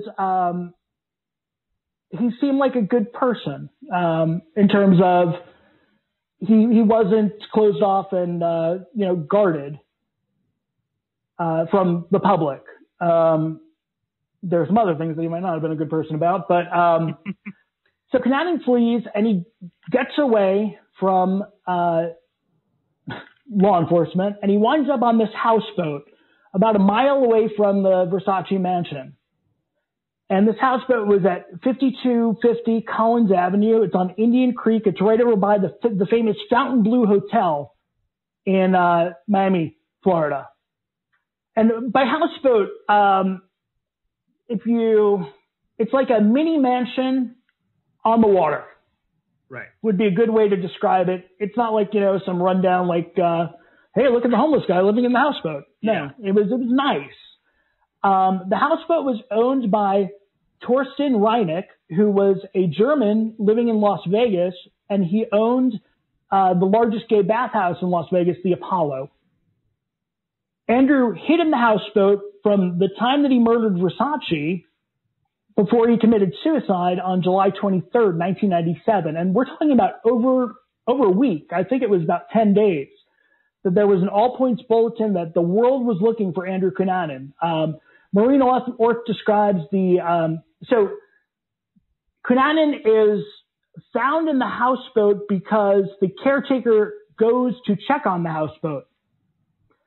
And the caretaker realizes that someone's there when he sees all of these things out of place inside the houseboat, and then he hears a gunshot. So he calls the police, and Maureen Orth describes the houseboat siege like the O.J. White Bronco chase. It was broadcast live across the country. And everyone, I'll never forget the images of the TB helicopters, just looking at this houseboat, waiting for movement, something, anything. And as this is happening, Torsten Reineck, the owner of the houseboat, goes on TV in Las Vegas and tells the world that he's the owner of the houseboat. Reineck is seen by German authorities in Miami who've been looking for him because he's been charged with tax fraud in Germany. The Miami Beach police learned that afternoon that there might be a connection between Reineck and Versace. And then that night, this is July 23rd, a German confidential informant who went by the name Gaetto appeared at police headquarters accompanied by Agent Dieter, who's a German narcotics officer who was assigned to the DEA, the Drug Enforcement Agency. Agent Dieter had previously tried to interest the Miami police in this group of rich, shady Germans living in Miami, and all of his pleas were ignored. Reineck was linked and a part of this group of rich, shady Germans that were living in Miami. Gaeta told the detectives that Reineck had been friendly with Versace and that Versace gave him a watch that was the first off the line of the watches that Versace made, the first time they ever made watches. Inside the houseboat, police find 22 caliber bullets, which was the same bullets that were used in David Matson's murder and the murder of the caretaker in New Jersey. They find some white powder in a clear plastic bag, but they didn't test that. And they found no, they never tested it. And they found, what are they going to do? Charge a corpse with drug possession? And they found a fake passport and driver's license in the name of Matthias Rule, the same alias that Torsten Reineck used. So everyone that worked at the bathhouse in Miami at the Apollo knew him as Doc Rule. So there was this passport on the houseboat in the name of Doc Rule and driver's license. So, and they were for the unrecognized Principality of Sealand, which is a piece of rock the size of a football field, 6 miles off of the British coast. Explain that, Brian.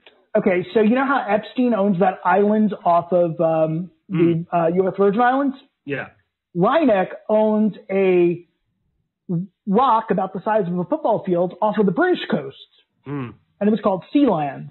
And Sealand was an unrecognized principality, but apparently they had passports. Everything on the boat, including the prescription bottles, were in Reineck's name. July 30th, so 7 days later, Miami Beach police are told that the houseboat's owner is there to claim it. The person identifies himself as Doc Rule. And this will tell you the advances in technology, how helpful they've been in things like this. Because, so on July 23rd, July 24th, the day after Cunanan had committed suicide on the houseboat, Torsten Reineck, the gay bathhouse owner whose employees knew him as Doc Rule, went to the FBI in Las Vegas to meet with them regarding the houseboat. And he denied being the owner of the houseboat. He told them that on June 5th that he sold it to Doc Rule. Right. Reineck told the FBI that he was a big fan of Versace's, but he never knew Cunanan. And he would take a polygraph the next day on the Cunanan matter only. Reineck never showed up for his polygraph, but the FBI didn't start looking for him until a week later.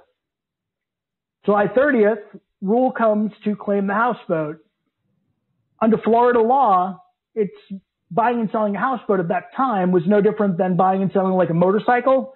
All you would need was the bill of sale to change the ownership. There was no, it wasn't considered a house.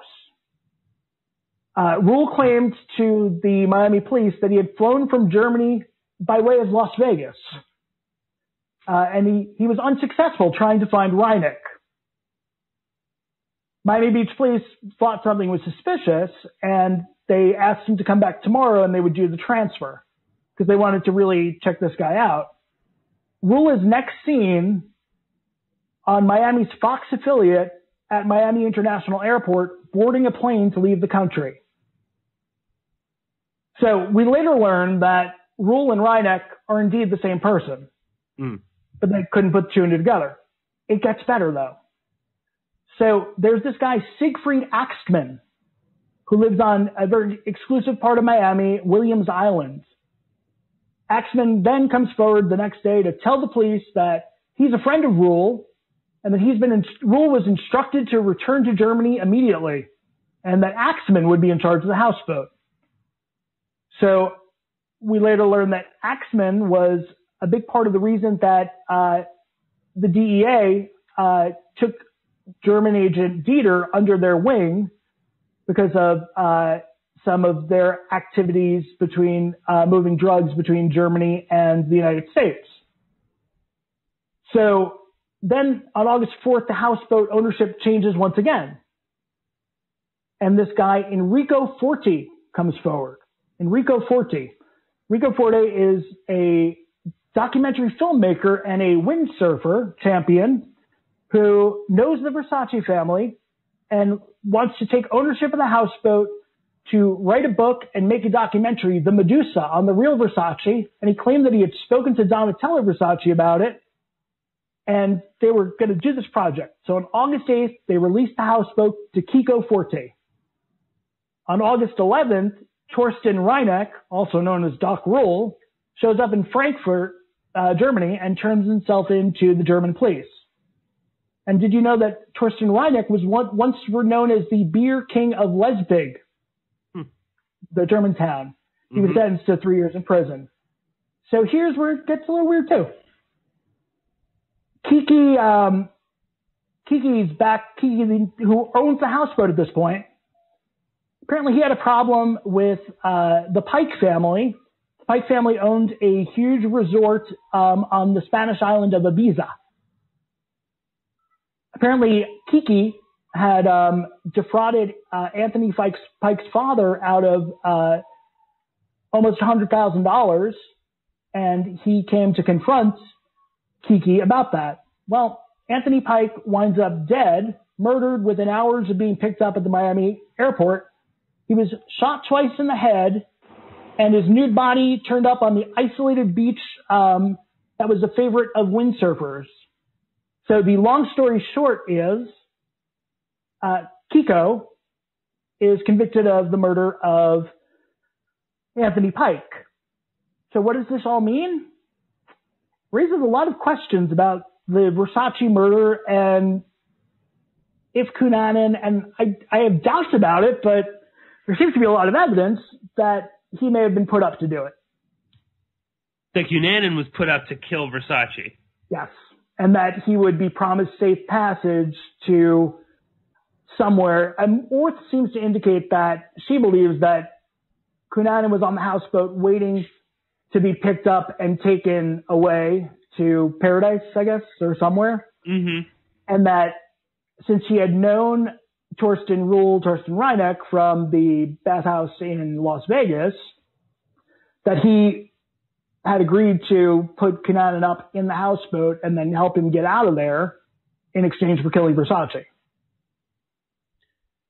And, I mean, my first question is why did they want Versace dead? There are some interesting things about this. One of the things that Maureen Orth reveals in the book that the Versace family continues to deny, and I give great credit to Ryan Murphy for having the courage to put it in there, was that Versace was HIV positive. And this is 1997. This is still at the time that it was a death sentence for most. And Versace was about to go public as a company. And many say that there was, if the company went public and a company that had, you know, the brand was Gianni Versace at the time. I mean, no one, unless you were really into the fashion world, you had no idea who Donatella Versace is in 1997.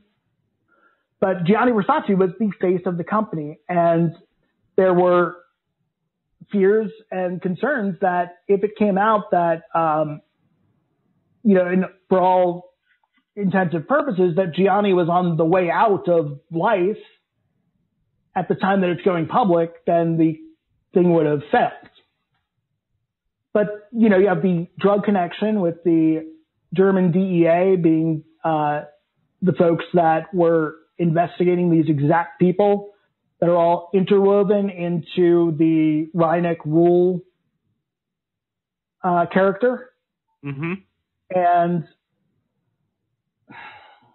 but still, even if Versace is HIV positive, remember it's 1997.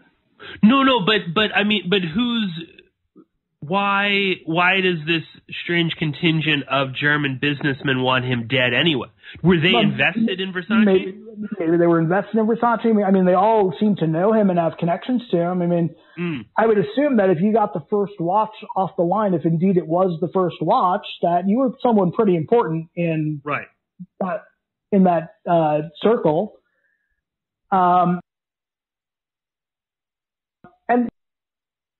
you know,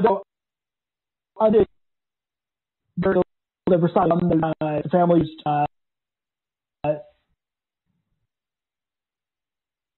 You know,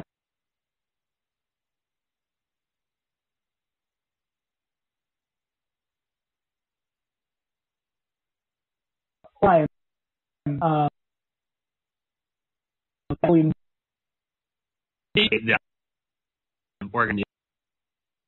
Interesting thing, the Germans were able to see in me with the things that they were running at the time. What they would say to the Miami police and whatnot is, well, it's either us or the Russians. Really? Yep. Because the Russians were islands in terms of how they would control over it.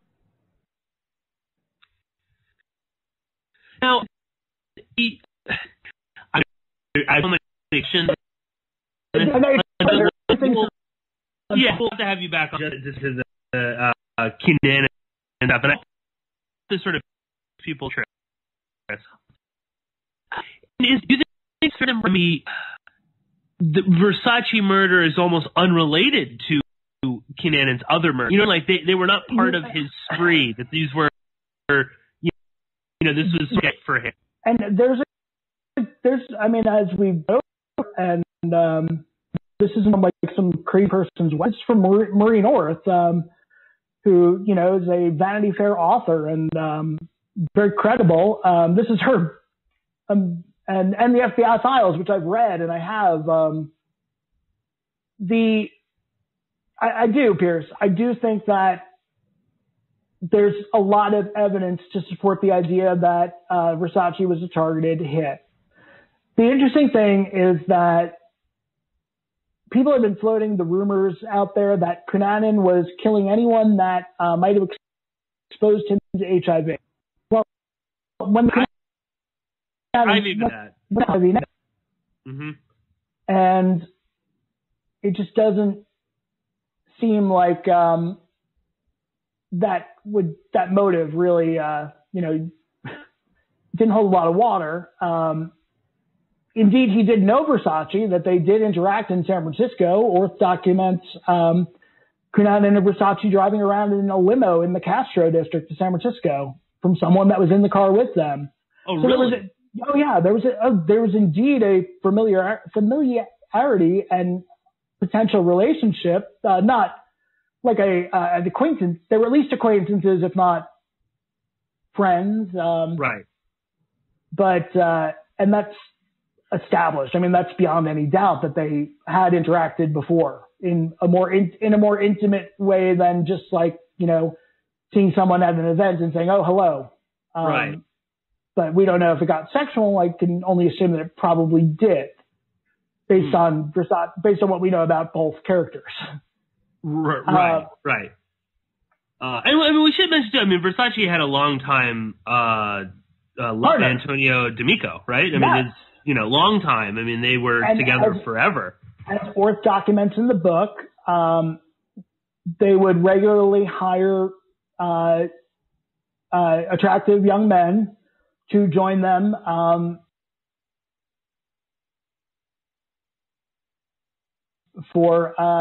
And there was actually someone that he had on staff whose basic job was to procure for him and Antonio. Okay. So they had more of an open relationship, I guess is what I'm saying. Right.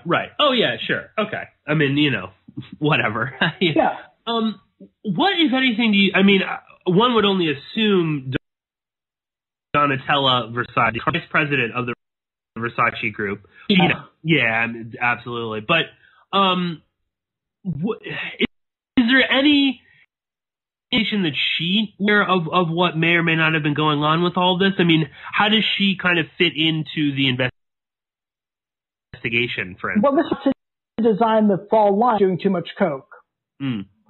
So, as you know, I don't know. I think that it's my sense that the responsibility that was bestowed on her was very much a surprise.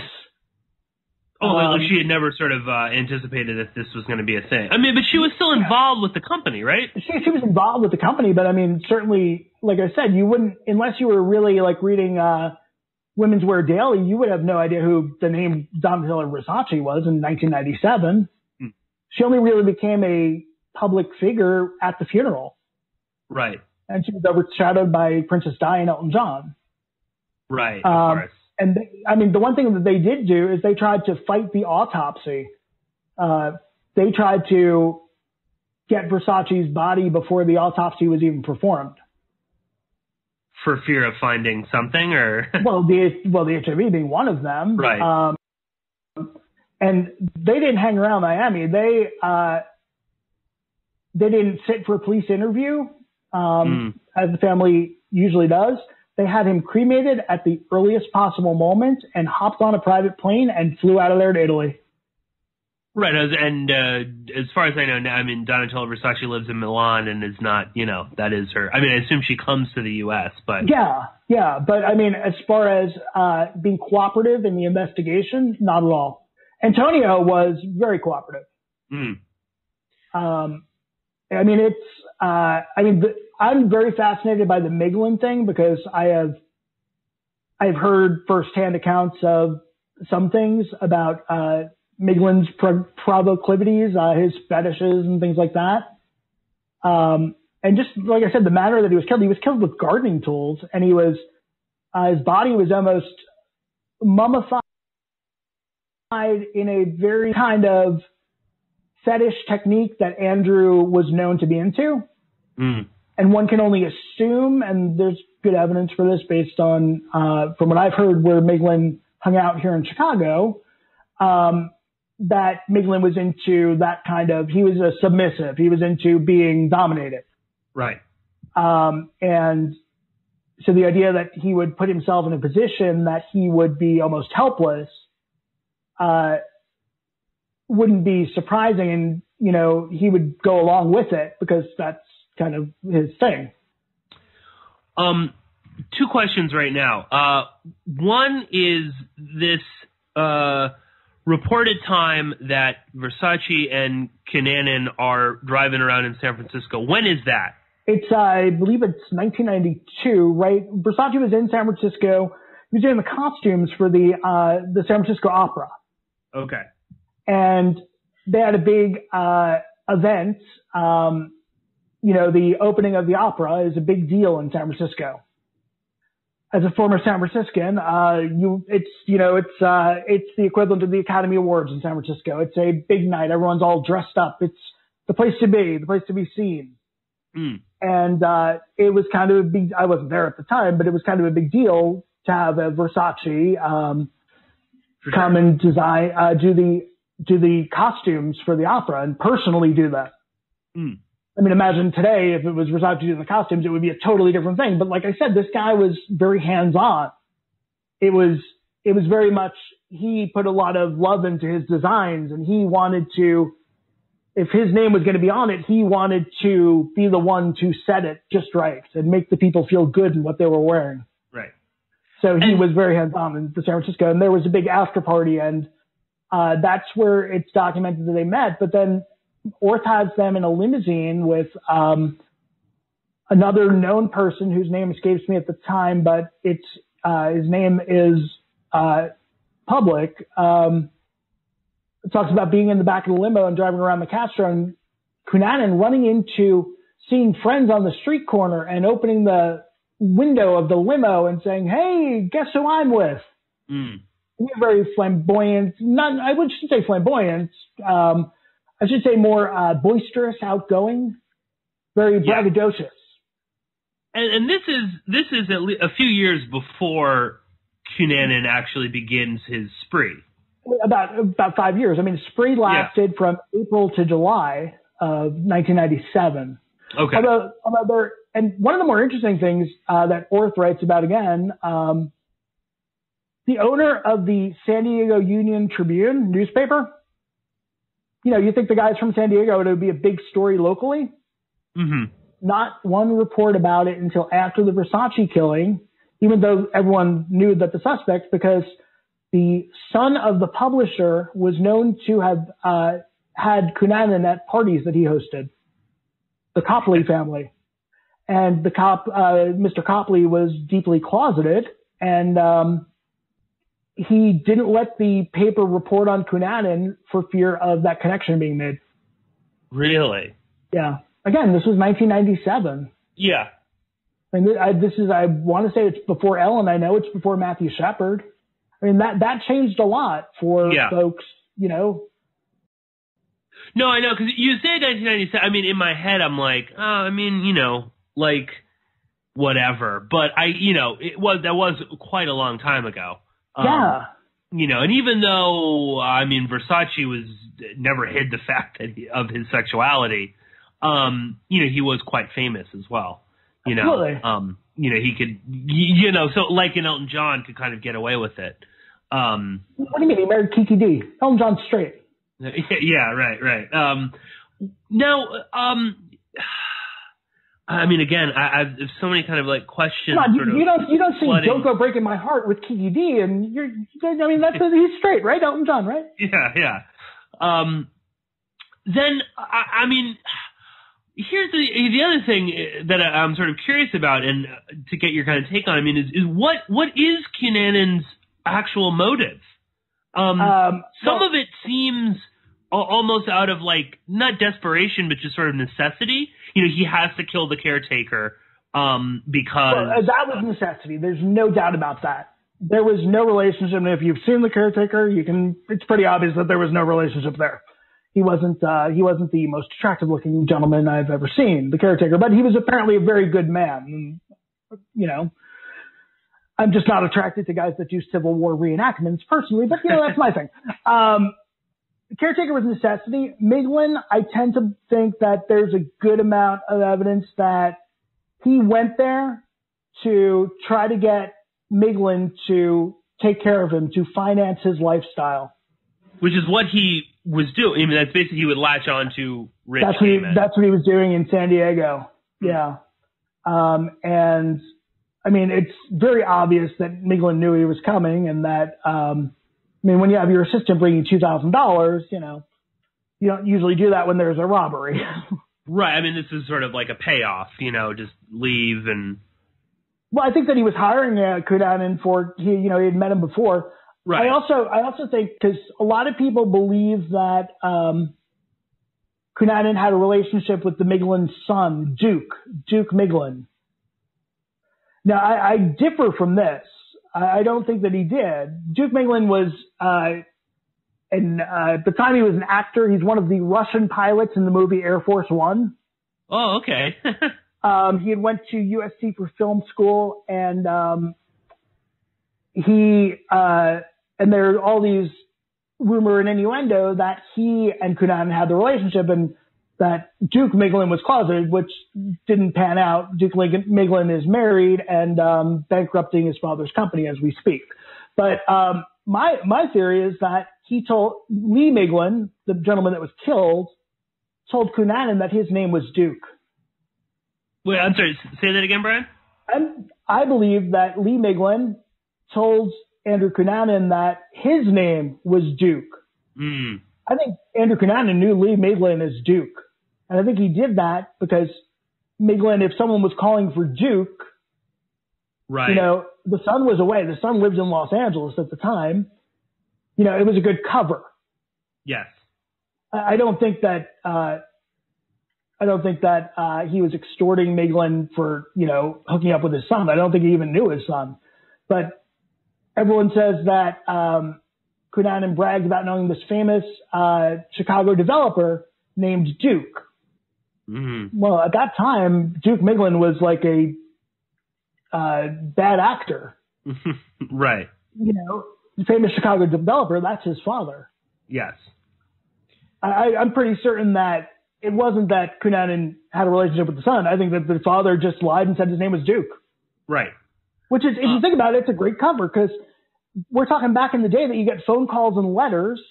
For sure. So yeah, absolutely. Someone calls and old Marilyn answers the phone, mm-hmm. and they're looking for Duke. Well, Duke's not here, blah, blah, blah, blah, blah. You know. Yeah. It's a good cover. You know, we've only got about maybe 10 minutes or so. And like I said, I'd love to get you back on soon, Brian, and maybe we can, you know, I'd love to kind of talk about the TV show as well. Cause I know you've said it's not that bad, and I'd be interested that was what I It's a great 3 episodes, but I was really, as a gay man, I was offended that they, a show that's also run by gay people, deleted Jeffrey Trail's boyfriend from history. And instead tried to insinuate that Jeffrey Trail and David Madsen were secret lovers. I thought that was really shitty, for lack of a better term. I just, if Ryan Murphy's trying to carry the banner and whatnot, I think that was a really poor move on his part. And then they also sensationalized the Jeff Trail when he was in the military. He was a Navy guy. He did an interview with CBS, and he was cloaked. This is when Don't Ask, Don't Tell was, which Bill Clinton brought us, was the way of law. And Jeff Trail did one of those shadowed interviews with Richard Schlesinger from 48 Hours. And and to their credit, CBS put the real interview up the last couple months. The show totally sensationalized and implied things about Trail and his life and things that he said in the interview that he never even came close to saying. Like, they made it sound like Jeff Trail was beaten up because his colleagues had found out that he was gay, and they also insinuated that that's why he was kicked out of that's why he left the Navy, which is totally not true. He left the Navy because he had done something against naval code that had nothing to do with sexuality. It was more of a procedural thing in terms of they had changed a procedure, and he violated it in a very egregious way. And they said, you can either be kicked out or you can honorably be discharged. And he took the honorable discharge. It had nothing to do with his sexuality. Well, yeah, I mean... But the show will tell you differently. But, yeah, of course. Well, I mean, we could look at the first season of American Crime Story, and I mean, we would probably, we would find, I mean, there's so many issues with that. I'll tell you, I would say that American Crime Story has caused OJSimpson.co to thrive beyond any expectations I ever had. Oh yeah, I mean, and it's a great way. I mean, I've found so many of my friends are now kind of interested in the case or open to discussing the case because of the show. I will also just throw out Edgar Ramirez plays Versace, who I absolutely love. He also plays Carlos the Jackal. Have you seen Domino? I've not seen Domino, but I'm a huge fan of the TV show Carlos, where he plays Carlos the Jackal. Ricky Martin as Antonio D'Amico, I heard, is pretty good. And Penelope Cruz is Donatella Versace. I mean, it's a pretty, it's a nice cast. If you can get past Darren Crist's horrible acting, it's not I heard, Judith Light is, if she doesn't win the Emmy for Best Guest Appearance, I don't know who should, because it was absolutely a amazing performance. I was so impressed by everything that Judith Light did as Marilyn Miglin. I mean, she was almost unrecognizable, not because she didn't look like herself, because she played such characters so differently. I mean, she was incredible. And, if people are curious, I mean, the show is not even done yet. The next episode's tomorrow night on FX. That's right, and the final episode will be on March 21st. So, Brian, maybe we can aim for March 27th. Oh, that'd be awesome. To do a little, show, maybe talking about the show and about the reality of it and all, what it leaves out, what we like about it. And again, I know very little. But anyway, we are at the break right now. Brian Heiss of OJSimpson.co. Thank you so much for joining me. Thank you, I will be coming to you next week. I got lots of great shows, including one with Singular and John Atack, so please stay tuned. Buy Steven Singular's book. It's awesome. Yes, exactly. Until then, I'll be talking to you all very soon.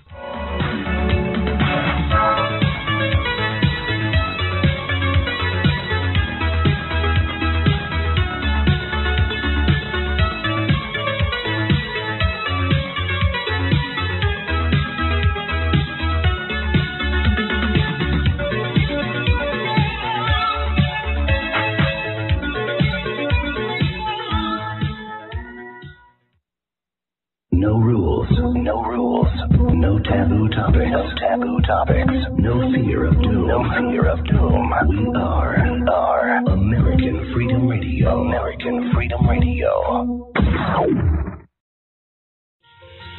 Simply Clean Foods is dedicated to providing the best quality food you can buy next to fresh from a farmer's market. Our stringent quality controls and absolute zero GMOs plus testing for heavy metals makes us unique in the storable foods market. Our line of fruits, vegetables, and meats are suitable for everyday use, and you won't have to worry about throwing away valuable groceries ever again. Take out the amount you need and reseal the package for use within the next 6 months.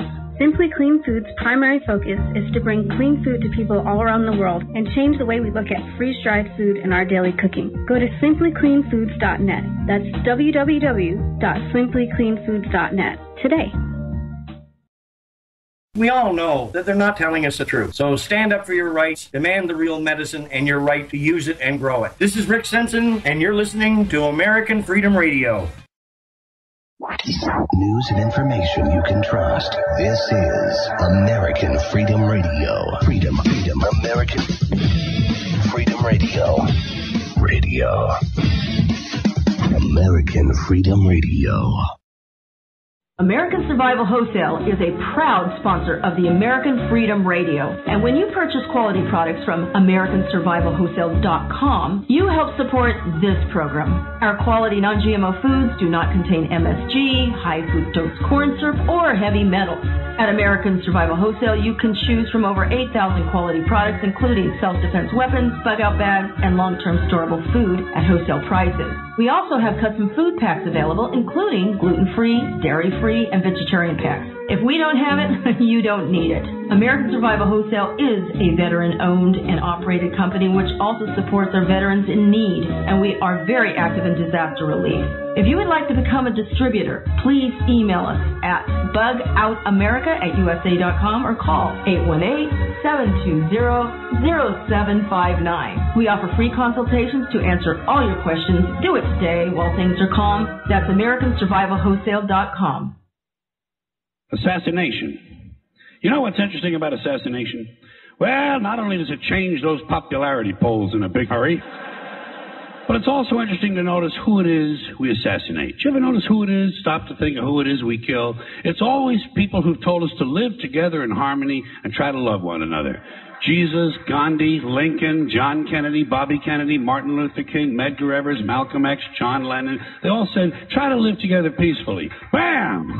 Right in the head. Apparently we're not ready for that. Yeah, that's difficult behavior for us. We're too busy sitting around trying to think up ways to kill each other. Here's one we came up with. It's efficient, too. Genocide, you know? Killing large numbers of people simply because they don't look like you, they don't talk like you, and they don't have the same kind of hats you do. You ever notice that anytime you see two groups of people who really hate each other, chances are good they're wearing different kind of hats. Keep an eye on that. It might be important.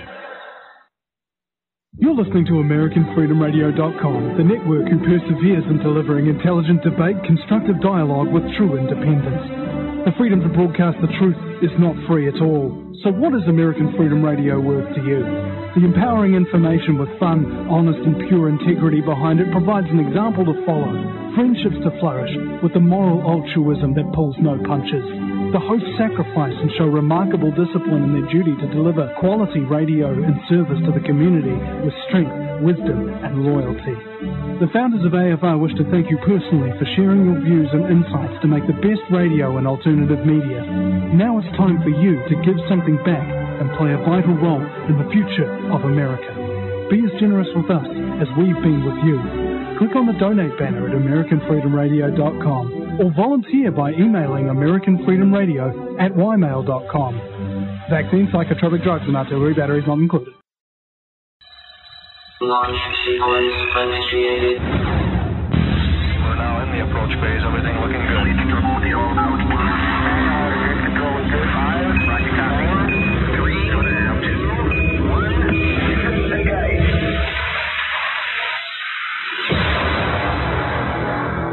Prepare your mind to experience American Freedom Radio.